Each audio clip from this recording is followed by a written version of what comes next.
Hi, good morning, church. If you have your Bibles, if you'll take them and turn to Habakkuk chapter 1.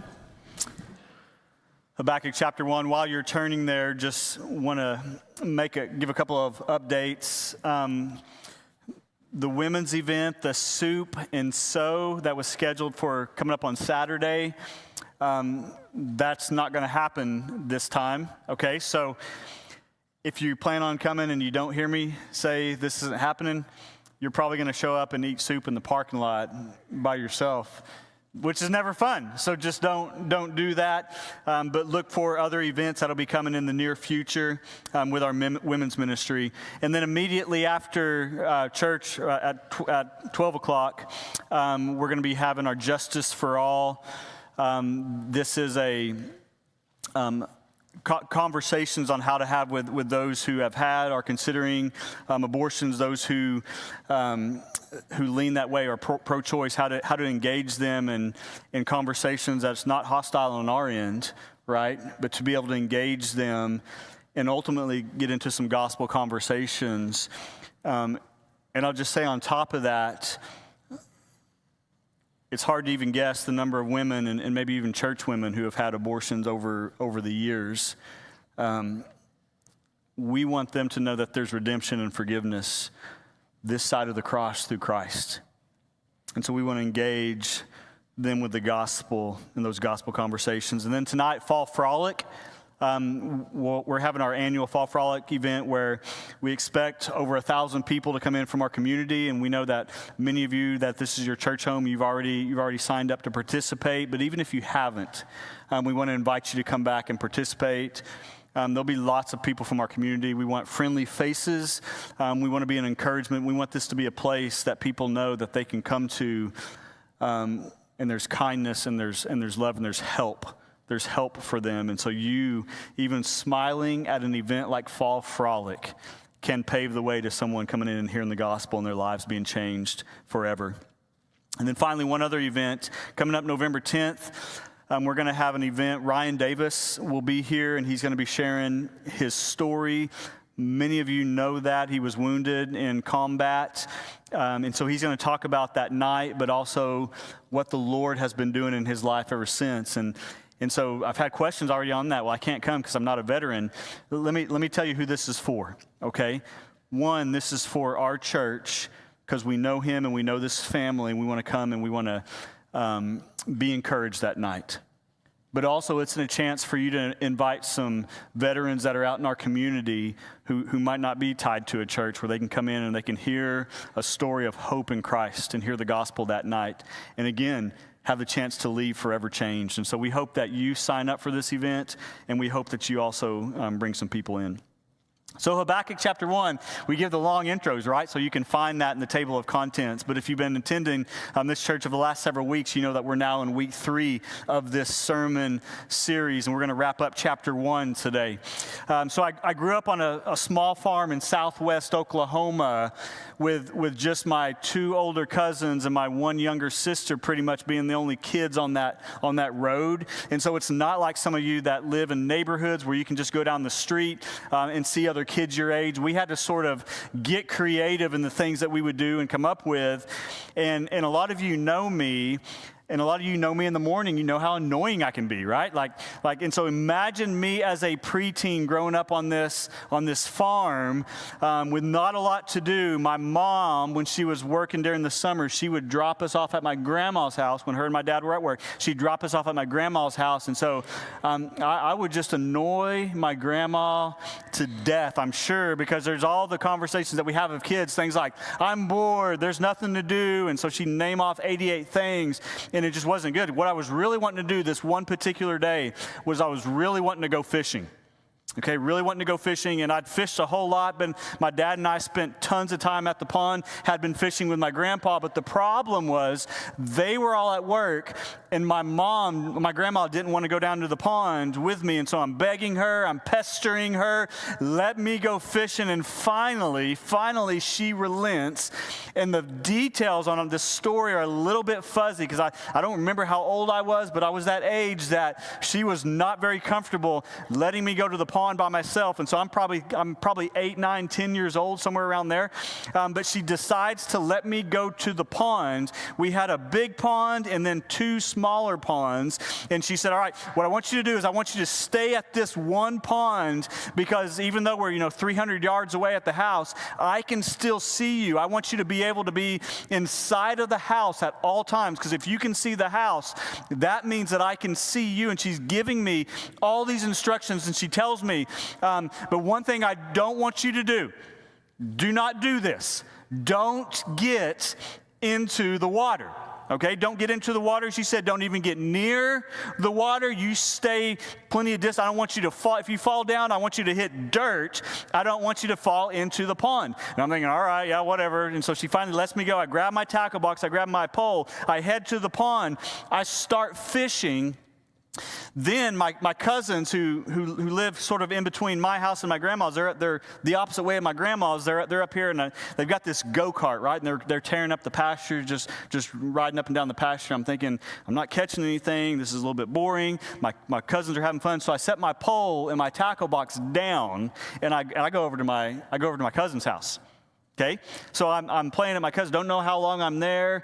Don't remember that. Again, some of these details are fuzzy. But my grandma calls my aunt's, my cousin's grandma's house. Like different grandmas, they call, and she's like, "Is Heath there?"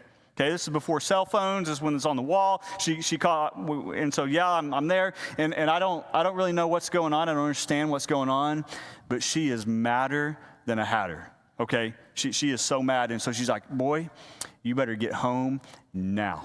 Okay, and so I don't know what's going on. All I know is that my grandma has the mean grandma voice on. Okay, and she's telling me to come there, and that doesn't sound. So my grandma, here's sort of her favorite go-to discipline or punishment. If you were smarting off to her, which you can't imagine me, like I didn't do that, right? Like you can't imagine that. Your pastor would do something like that. So when her punishment of choice would be to grab your hair as you walk by and just sort of give it a little tug. Okay, that's her punishment of choice. And so I'm like, I don't know what I did. I'm in trouble, obviously. So I'm smashing my hat down, making sure that there's no hair exposed. I don't want to be in reach of I don't even know what's going on. And so I get into the house, and I can just see that, the grandma look where that you've done something wrong, and I'm still trying to figure it out. And she walks up to me, and she's as mad as can be. And then she gets to me, and she hugs me and just starts sobbing. She starts sobbing. And now I'm really confused. I must have really done something bad if I made my grandma cry. And she said, "I didn't see you at the pond. And so I went down there and I found your stuff. And I assumed that you drowned." I'm like, oh. And I didn't really understand it then. I'm like, I'm right here. Of course I'm not drowned. I didn't understand it then. And looking back, now that I've had kids, I can sort of wrap my mind around that a little bit. Like there's a little bit more understanding. But as a kid, like the anger at first and then the sobbing, I could not understand what was happening. See, Habakkuk here, he's at that place. And it's not his grandma that he's talking to, it's God that he's having this conversation with. And God's at work. And he can't understand, he can't wrap his mind around what's happening here. And so again, just to catch you up, Habakkuk, the book of Habakkuk starts out, and the nation had been on the brink of revival. They had a king who loved God and was leading God's people back to following him after years of walking away, after years of walking in rebellion. And so the king leads them to the brink of revival, and then he dies in battle, and God's people just turn back to their wicked ways. And Habakkuk's like, "God, why are you allowing this to happen?" Verses 1-4 is the why, right? And the question Habakkuk has is, "God, I'm praying for revival. Why do I pray and you don't hear? It seems like you don't hear what I'm praying. Why do you look around and see all the sinfulness of your people, but do nothing?" And he's praying because he's wanting God to come in and just sort of redirect their attention where they'll follow God again. And then we saw last week in verses 5-11 that God responds to Habakkuk, his why questions. Pastor Reed preached this last week, and in verse 5, God says, look, among the nations, see, wonder, be astounded, for I'm doing a work in your days that you wouldn't have believed even if I told you. And I don't know about you, but if God was like, hey, wonder, be in awe, be ready, I'm about to do work that you've never seen, I'd be like, let's go.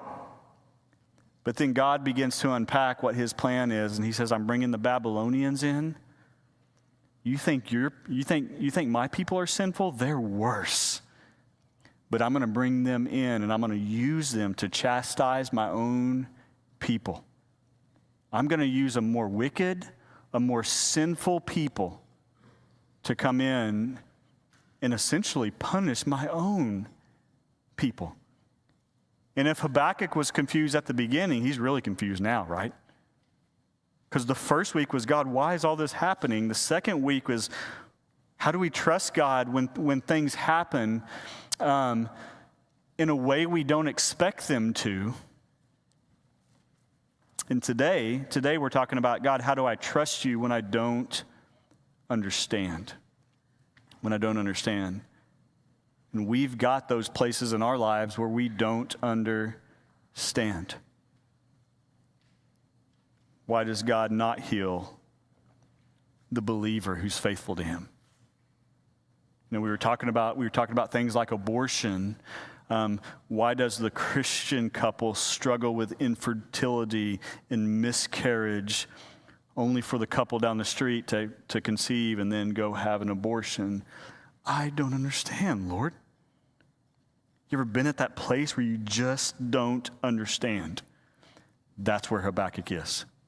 And today we're going to pick it up in verse 12. Let's walk through this text and then I'll make some comments. Verse 12, this is Habakkuk's response to God saying, I'm going to do something that's not how you expect. Are you not from everlasting, O Lord my God, my Holy One? We shall not die. O Lord, you've ordained them as judgment. You, O rock, have established them for reproof. I don't understand why you're choosing the Babylonians to discipline us. Verse 13, you who are of pure eyes, then to see evil and cannot look at wrong. I don't understand how you're going to look at wrong, because this is going to not be fair what the Babylonians are going to do. Look what he says in verse 13. Why do you idly look at traitors and remain silent when the wicked swallows up the man more righteous than he? I mean, this is the big question of the book. If you want to know what the entire book, it's Habakkuk wrestling with how God could use a more sinful people to discipline a less sinful people. I don't understand, is what Habakkuk's saying. Verse 14, you make mankind like the fish of the sea, like crawling things that have no ruler. And he, talking about the wicked Babylonians, bring all of them up with a hook. God, I don't understand how we're like fish in the pond and they're ripping us up out of the ocean. He drags them out with his net. He gathers them in his dragnet and he rejoices. He's glad to do it. God, I don't understand. Verse 16, therefore he sacrifices to his net and makes offerings to his dragnet. For by them he lives in luxury and his food is rich. I don't understand. They're living in prosperity? I don't understand. Verse 17, is he then to keep on emptying his net and mercilessly killing nations forever? Is this going to just keep on happening, keep on happening, keep on? I don't understand. That's Habakkuk's question. God, how do I trust you? If you act in this way, if you operate in this way, how am I going to trust you when I don't understand? And see, for Habakkuk, he doesn't understand that God's working behind the scenes. He's working in a way. He's going to allow this to happen that's ultimately going to be for Habakkuk's good and Habakkuk's joy. All Habakkuk sees in the moment is the pain. All he feels is the pain. He has no idea that's ultimately for his joy. And so he's angry with God. He doesn't understand what God's up to. And Habakkuk really has the same complaints, some of the same questions that Job has. If you remember Job, Job is a man who loves God, and he tries to follow God, and he makes sacrifices to God, and he honors God. And he raises his kids up in a way to honor God. And all that's ripped away from him in a way that he does not understand, because his complaint is, God, I followed you. Why? And so for the first 37 chapters of Job, Job's friends are saying, well, maybe you're really sinful, or maybe you did this, or maybe it's your wife's fault, or maybe it's a million other things. You just need to fess up. He's like, I've not done anything. And the friend's like, well, maybe you should do this. Maybe you should do that. Maybe you should stop doing this. And then his friends sort of turn on Job, and they get really bold, leaving Job even more confused than when he first encountered difficulty. And Job's like, well, God's going to give me an answer. I'm going to demand that God gives me an answer. He owes that to me. I followed him. God owes me an answer. And finally, in Job 38 and 39, God does answer. He answers, and here's what God says, because Job's complaining. You owe me an explanation, more or less. And here's what God says to Job in Job 38. He says, "Where were you? Where were you when I created the earth? You think I owe you an explanation? You think you can wrap your mind around what I'm doing? Where were you when I created the earth? Where were you when I measured out the universe?" Job, you're so smart. Where you want an answer on my wavelength? Where were you when I told the sea you can't go any further onto the land? Job, can you command the sun to rise? Because I do. Job, how'd the constellations get hung in space? Did you have a hand in that? Because I did. God asked Job, there are mountain goats being born right now. Can you tell me where and how many? And Job's like, of course not. And God goes, and yet you're going to lecture me on what I should be doing? Job he doesn't understand. He's wrestling. And God affirms that. You don't understand. And neither do we. You've gone through a hard season. You're in a hard season, or you will go in one tomorrow. And it's hard to understand. And the question for us becomes, how do we trust God when these things happen? How do we trust him when we don't understand? And just like Habakkuk, our joy is ultimately at stake. The word all throughout teaches us that there's a joy that's deeper than circumstances.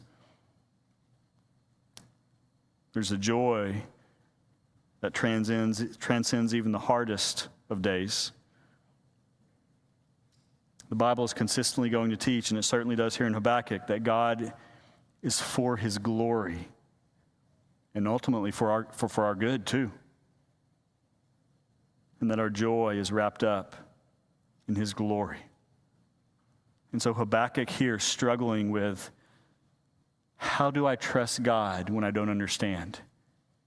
He's going to give us really two ways that we can trust God when we don't understand.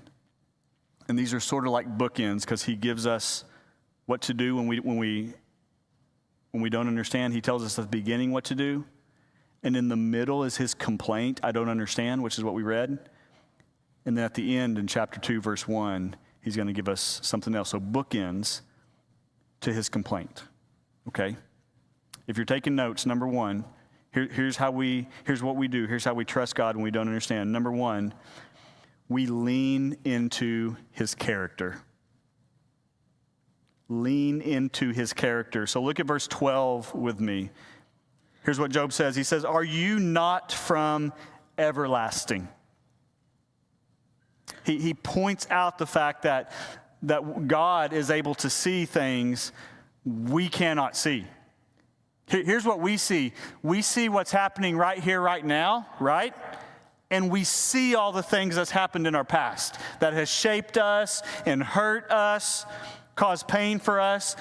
But we can't see what's happening later, right? Now we think we know what's going to happen. Like I think I'm going to Justice for All after worship. I think I'm going to Fall Frolic tonight. But do we really know? I mean, all it takes is someone glancing down at their phone when they're meeting you on the road. And that's it. That's it. We don't really know what the future holds, but Job's pointing out that God is everlasting. You know what that means? It means that he can see the things that happened to you way back then. He knows what you're walking through right now, and he knows what you're going to face tomorrow. He's everlasting. We can't see the whole picture, but he can. So it makes sense for us to trust the one who knows. And we get so bent out of shape, or we get so worked up over trials, right? And we're like, oh, I can't wait to get to heaven because I can't wait to ask God why he allowed that to happen in 1999, right? And we spend life consumed over difficulty we walked through. And we think our number one thing in heaven is, why'd you allow this to happen? I'm just going to give you here's what I think is going to happen. You're going to get there, and it's not even going to matter. That blip in your life in 1999 or 2010 or some future event in 2030, it's going to be a dot on the timeline of eternity. And you're going to be with this everlasting God, and you're going to now be everlasting. And so Job, he's sort of leaning into the fact that God knows what he's doing, and he knows what's coming, and he's ushering everything to an end. For us, he's ushering everything to the Messiah being born. For this text here, for us today, he's ushering everything to his return. Everything good, bad, and ugly, he's using it for his purpose. And he'll one day return and put everything right. Job leans into the fact that God is everlasting. He also leans into, when he's talking about God's character, he leans into his holiness. Look at verse 12 with me. Are you not from everlasting, O Lord, my God, my Holy One? Holiness is really a hard word to describe. You can describe certain characteristics of God: being merciful, being good, being loving. Holiness is a little bit harder to describe. It's that he's set apart, he's different than us. I heard one person describe holiness as that when God takes all of his characteristics and just sort of goes public with it and puts his goodness on display. But he's pointing out the fact that he's holy, that he has a plan, that it is good, that it's for God's glory, that it is for our good. But notice the pronouns that he's using here in verse 12. He says, "O Lord," what's he say? "My God, my Holy One." You see, Habakkuk's at this place where he doesn't understand. He doesn't know why God's working the way he is. But he doesn't describe him as the God. He doesn't describe him as just being holy. It's my God, my Holy One. Why is he doing that? It's probably because the moments that we need Christ the most, the moments we need God the most, is when he's most present. And here Habakkuk is. He's confused, doesn't know why things are going the way they are, but he knows that there is a good and right God that has moved close enough to him to not just be the God or the Holy One. He's my God, my Holy One. What's Habakkuk doing? Even though he doesn't understand, he's leaning into God's character. Look what else he points out in verse 12. Look what he says The next sentence there after the question, are you not from everlasting, O Lord, my God, my Holy One? What does he say? We shall not die. Now, on first glance, when I first read that, I sort of thought that Habakkuk was just arguing with God, where God's saying, hey, the Babylonians are about to come in, and a lot of you are going to die. They're going to take over you. They're going to lead you into captivity. I first thought when I read this text that Habakkuk's going, nuh-uh, we're not going to die. But I don't think that's what's happening here. You know what I think's going on here? I think Habakkuk knows that God has promised to bless all nations on the face of the earth through his people. He's heard the stories of Abraham, read the stories of God pouring out his blessing with the promise that one day every nation will be blessed through his people Israel. Habakkuk, because he's a prophet of the Lord, he knows that the Messiah will one day come. He's been looking for the Messiah to come. Jesus doesn't come till much later. But Habakkuk, because he only knows the here and now, he doesn't know if the Messiah is coming tomorrow or the next year. But he does know that God's promised through his people to send the Messiah. So what's Habakkuk doing here? He's leaning in on the promise-keeping God. That even though he doesn't understand, even though things are about to get difficult, he is a God who keeps his promises. You know what else he promises in his word? That he will never leave us nor forsake us. He's promised a peace that surpasses all understanding. He's promised one day it's not going to be like this when he returns. And we're not going to hurt. We're not going to struggle. There won't be sin. There won't be difficulty. There won't be tears. There won't be sorrow. One day, pain and suffering will not be a tool of his sanctification. That's what's happening. He's using pain to shape his people. And Habakkuk doesn't understand it. But he's leaning into his promises. When he doesn't understand, he trusts the character of God. And then there's one more quality characteristic, one descriptor here that Habakkuk uses in verse 12 to describe God. Are you not from everlasting, O Lord, my God, my Holy One? We shall not die. O Lord, you have ordained them as judgment, and you, O rock, have established them for reproof. He describes the Lord as being a rock. One time, about that same age, my dad took me and my two cousins, who were 3 years older than me, to the Wichita Mountains.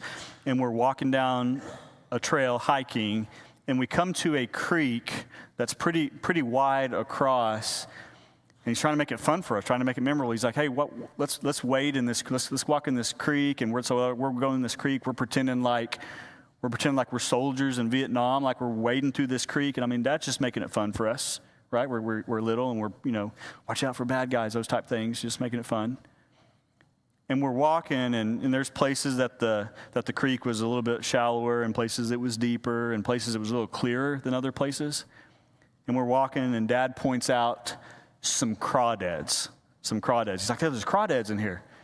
And so I'm like, cool, I'm leaning forward, I'm trying to find the crawdads, and I don't know what my cousins had in their mind, but they started flipping out. Okay, they get scared. I'd seen crawdads before, never had trouble. I picked them up, maybe been pinched by one, but they're thinking, I guess, that they're going to be pinching their legs.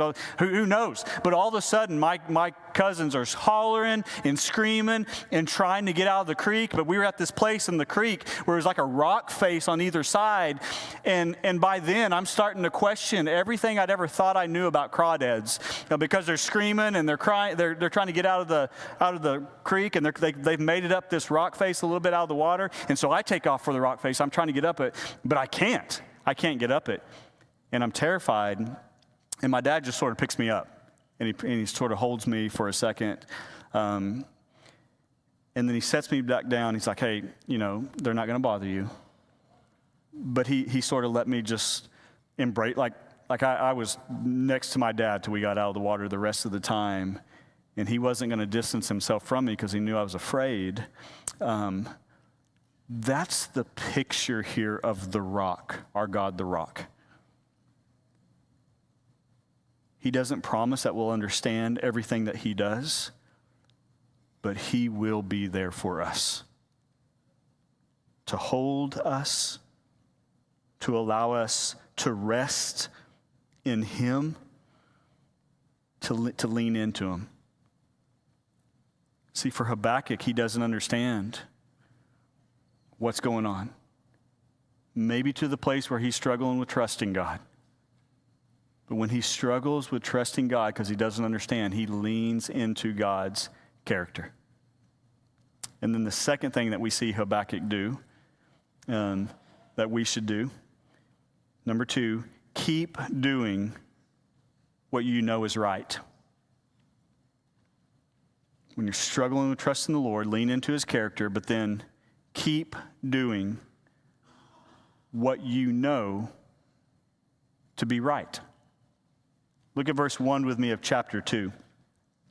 Habakkuk says, I will take my stand at my watchpost and station myself on the tower and look out to see what he will say to me, and what I'll answer concerning my complaint. Now, this is another one that I had just on first glance. At first glance, it sounds a little bit like Habakkuk's treating this like a spat with a spouse. Okay, like I don't know how you and your wife fight. Okay, but Randy and I fight. When we fight, we put on the boxing gloves. No, I'm kidding about that. We don't do that. Wanted to make sure you're still awake and with me this morning. See, there have been times where we've gotten into these arguments, right? And I'll say something to her, making my point, thinking I made a really good point. And then she starts to make her point, but I'm not listening because I'm already thinking about what I want to say next, right? Somebody had to gotten elbowed just now. Or maybe it's just a pastor thing. I don't know. That's what it almost feels like this when we read this verse. That I'm gonna watch for God, and then when he responds, I'm gonna think about how I'm gonna answer his complaint. But I don't think that's the heart of what Habakkuk's saying in verse 1. What it seems as if the text is saying, rather than Habakkuk just wants to argue, is that he's confident God will respond to him. That's a big deal. That he doesn't know if he can trust the Lord, and so he's leaning into God's character, and he's determined, I'm going to do what I know is right, so I'm going to keep praying because I know God's going to answer me. God's going to come through. I don't know how. I don't know when he's going to. He will come through. So I'm just going to keep praying.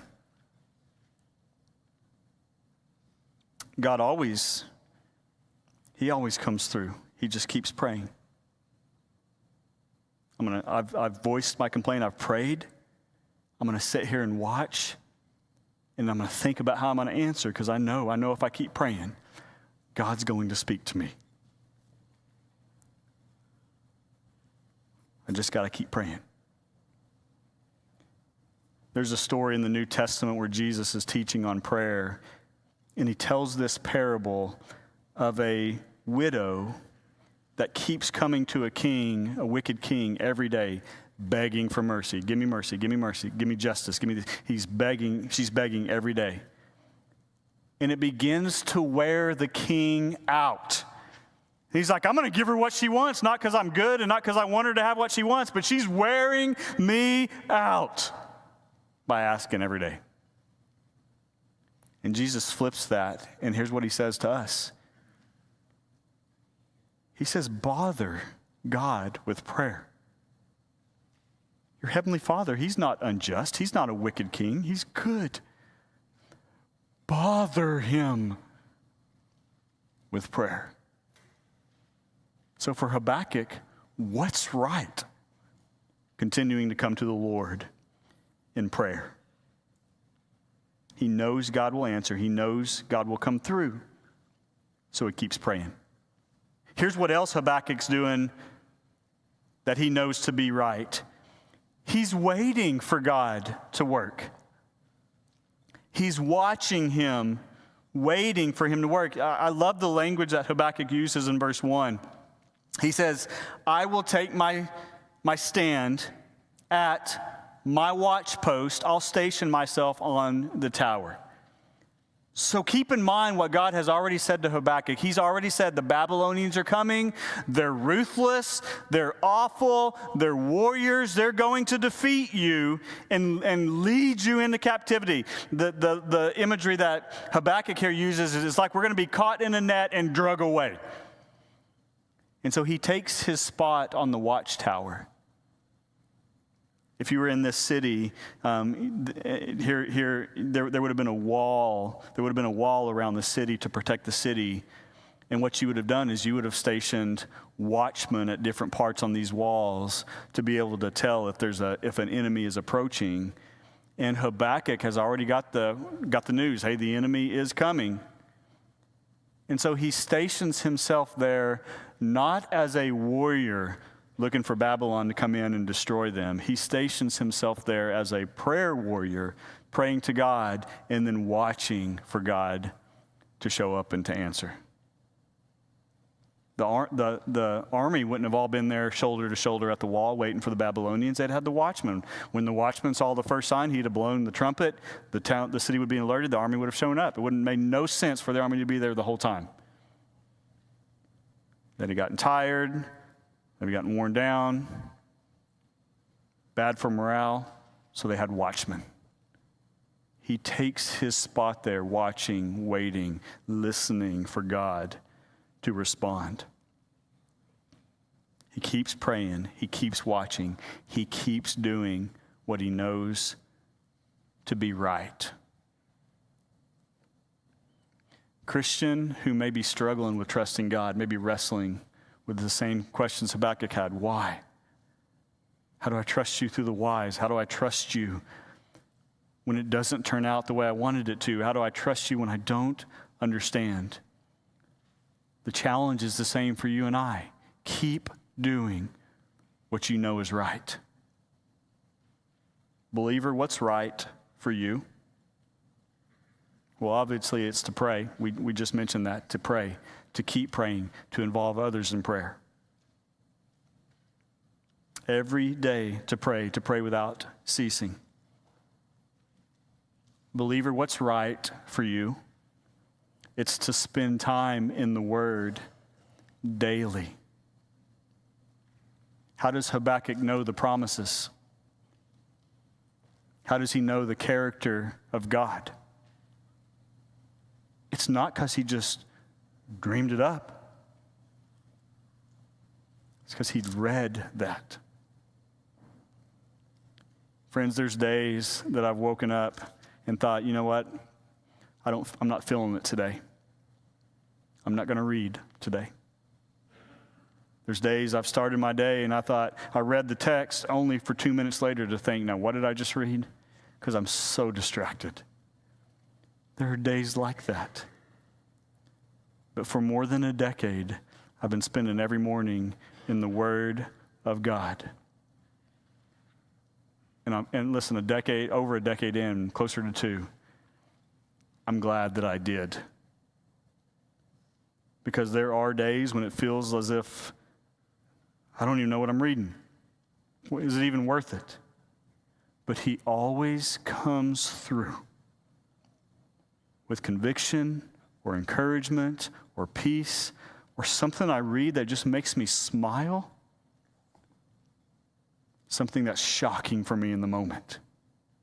He always comes through. I read the Word every day because I know it to be right.